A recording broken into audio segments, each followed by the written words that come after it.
and I'll never return.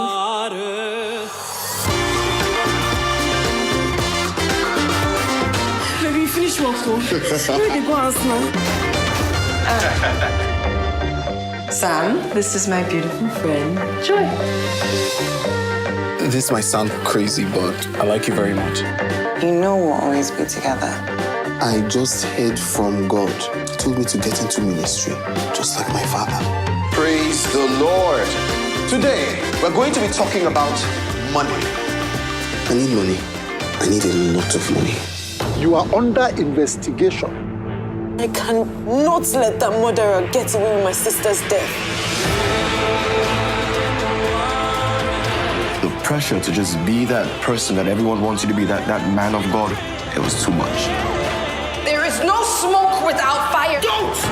What kind of business are we into? I thought that you were redeemable. And there you have it, man of God. I'm going to tell you a story. I watched this movie, and you know when you're watching a movie and you're like this and like this, like I felt every emotion, every feel, and I just have to give it to one of the actors in the movie, Akah, for his role. Made us understand that, listen, there's a lot that goes into this industry. It's not just what we are always seeing on social media every day. There's so much more to it, and Akah joins me on Arise 360 right now. Akah, well done. Thank you. Thank you. So let me get this. When people think Akah, if it were up to you, I'm sure you've heard of a lot of things. If it were up to you, what would you want to be the first thing that comes to their mind? Whoa. That's... No, but really, like, because I can think of a number of things. I can think, and I'm not going to tell you yet. But when you hear... Please, no, wait, Start no, but different... I'm going to say nice things, but I want to know where your head is at. Like, what is the first thing that just put, like, okay, Akah, think this. I think, for now, like... I would say a really good actor. Yeah. Like the best, actually. The best actor. That. I love that. And I tell you, because you are actually one of those people that I would say, the more you look, the less you see. The more you look, the less you see. Let's start with you talking to me about your foray into this creative space. Because some people might be like, this guy, I know him. He's not that man that used to white hair. People sometimes just think you just pop into the space. So what's your journey getting to this seat right here? I mean, like, to be honest, like, my journey has been long. You know, it's been 10 years. Look at that. I mean, I should be celebrating with, Inieru. Jokes. Jokes are there. Yeah. I mean, those are like my ones. But, yeah. it's just like, sometimes, like, you just forget how time just passes by and just flies. I started out in 2014. Okay. I used to have a day job. And then decided that, you know what, I want to, chase after my dreams. I knew I wanted to do entertainment. I wanted to be in the entertainment space, but because I'm a multi-potential, I didn't know what to do or start with. People felt like, when Akah was in school, he used to sing, Akah should be an artist. I just was afraid of that, sector, because I was just like, I can't be hustling, like, some of my friends, they were like studio rats, always sleeping in the studio or trying to beg one producer to work with them or paying one OEP. At the time. And so a friend of mine called me up for, an interview, that her TV station was conducting. And then I was like, you know what? Okay, let me try. And I started out as a TV broadcaster, actually. Look at that. Yeah, I used to host like a, entertainment launch segment. And then after that, I got into owning my YouTube space, my YouTube channel. And then I created content and then started, acting. So yeah, I started, I think the first time people got to know me, the first time I actually got viral and got noticed was when I started making like little skits on Instagram. Instagram was new at the time, and I started, You're one of the people that cashed in early. I tried, and then later I was just like, this is a lot. Because it does take a toll on you emotionally and, mentally. But I started out singing, songs in a funny way. I started out singing the song, When Will You Marry? Yes. When will you marry? And then that just blew up. Yeah. Yeah, but yeah. I'm going to tell you why I asked you that question, because I feel like sometimes it's important to lay emphasis on how you started. When I think of people like Nas Boy and everyone trying to do like a TikTok to his new single, and then some people like, boy, this guy is a lie because he used to use the video's voice, things like that. And people look at you and they're like, he's not doing movies, he's doing movies now. How? But it's like every single person has a story that you probably didn't see before they became you saw the big viral. one, right? Exactly. So it's very important to know that. But now you've also diversified into doing things that I feel speaks to who you truly are. Yeah. I often tell creators that, listen, you might have to do a few things that may not really be what you want to do so you can get to where you really want to be. Right. You know? And now I feel like for you, that is what you portrayed in Man of God and She Must Be Obeyed and every other film that you've put into. Talk to me about that love for acting.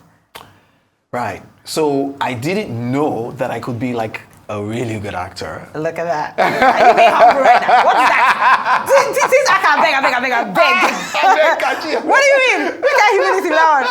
Guy. No, seriously. I didn't know. But Akah, you know what? Stop You know this. why? I never went to acting school. Yeah. I never went to like film school. I never went to like, sometimes when I talk to some of the most talented people, I did theater arts in school. I'm like, hey, I did have some of that imposter syndrome. Yeah. And some of that never good enough.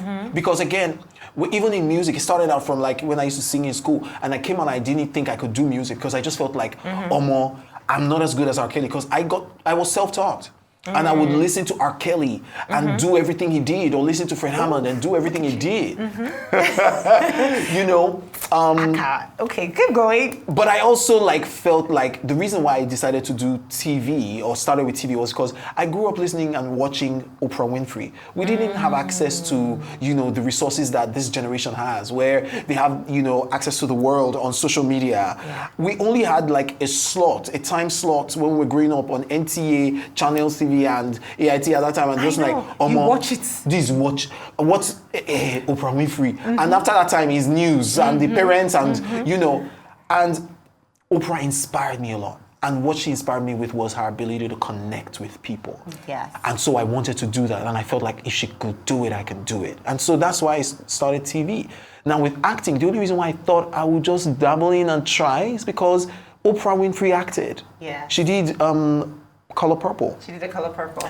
And so with my first film, I don't know, you know Rick Hassani, right? Yeah, love him. Right. The first time I was gonna show for an audition, I literally was almost flaking. And Rick said, Akah, they don't call you. Who them go call? That sounds exactly like Rick Hassani. That sounds exactly like him. Because I was gonna flake, I wasn't gonna make that, audition. And he was like, if they don't call you Akah, who then go call? I was like, okay, you know what, I'll show up. And that's, started out, how I started my first film, and then the next and the next. I swear the first film, I cannot watch it. I haven't been able to watch 10 minutes past that film. Why? It was horrible. Like I see it and I see all my flaws. But I just decided that, I'm gonna get better. And I listened to stories by Will Smith's story of how he also started out rough and bad. Fresh Prince of Bel-Air. He was a bad actor. But he grew. I was like, I can do this. But I always had a goal. I never wanted to be one of those actors that was gonna be profiled. I didn't want to be one of those actors that would just do fine boy. I didn't even have the body. I can't beg you, just remind me. You know what? It's okay. You have tried. It's okay. We understand.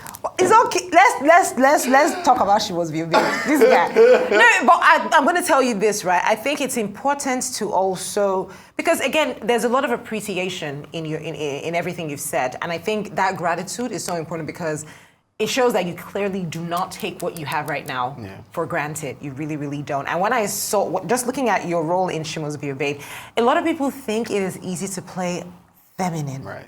But it's not. It is not in any way. And this speaks to range. So let's talk about your range now. When you think of the industry, and the roles that you've played, from Man of God to She Must Be Obeyed, what would you say is a role that you're really looking forward to?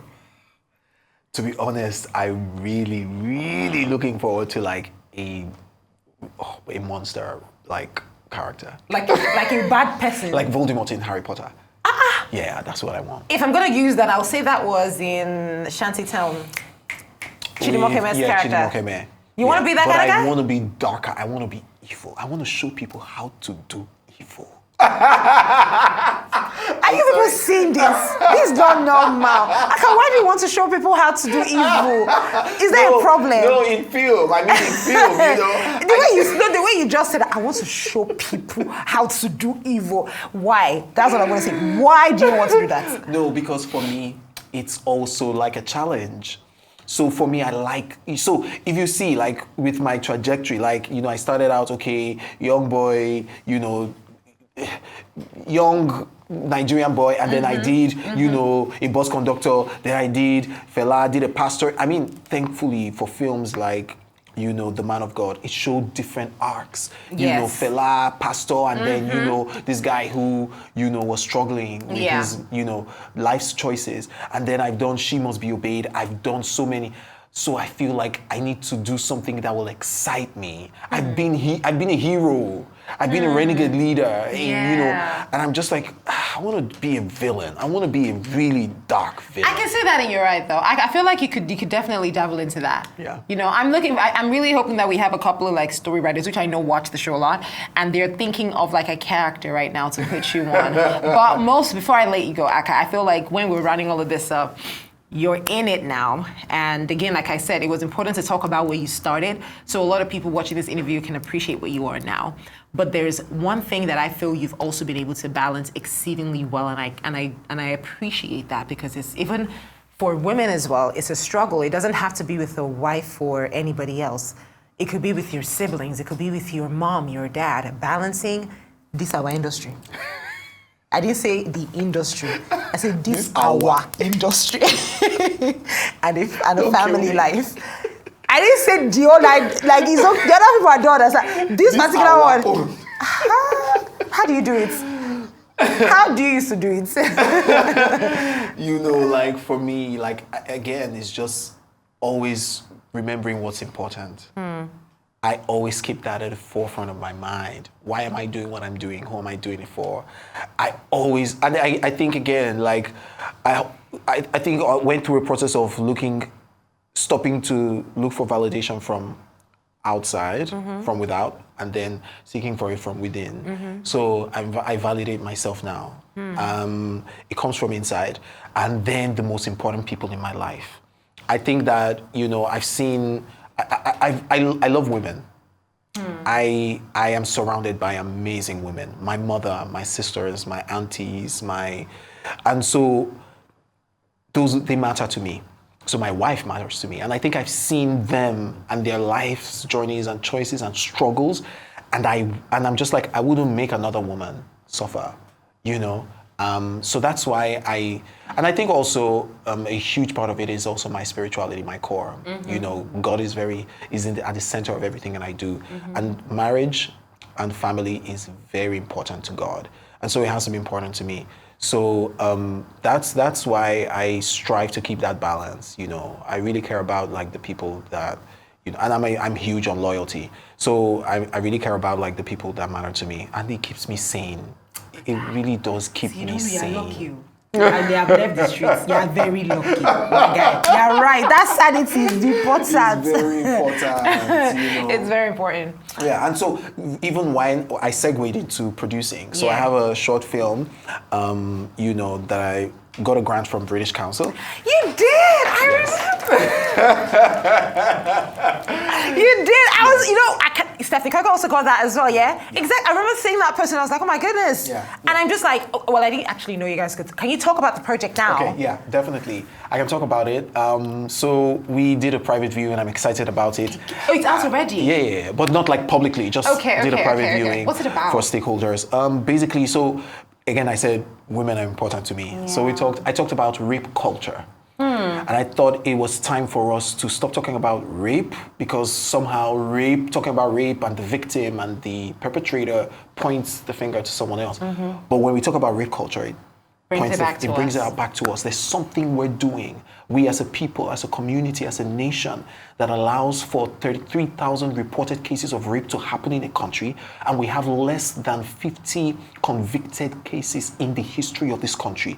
There must be a reason why it's happening. It's because we're giving it an enabling environment. It's because we're not holding our leaders accountable to create laws that protect women. It's because there is no consequence for bad behavior on the part of the perpetrators. It's because we're victim shaming. It's because we're actually silencing the victims. And so I made a film, created a film, written by an amazing writer that sought to talk about rape culture. So we stripped down attention from the victim or the act or the perpetrator, and we showed the community and the people that allow for it to happen. So again, I love women, and it's very important. And I have a daughter. I'm a girl dad. So see, I have to say, right, I feel, first of all, congratulations on that. you. Is it, just quick, is it ever going to be made public? Definitely, yes. Okay, great, because we're waiting on that. And I think when I listen to you talk about the importance of family, it takes me back home.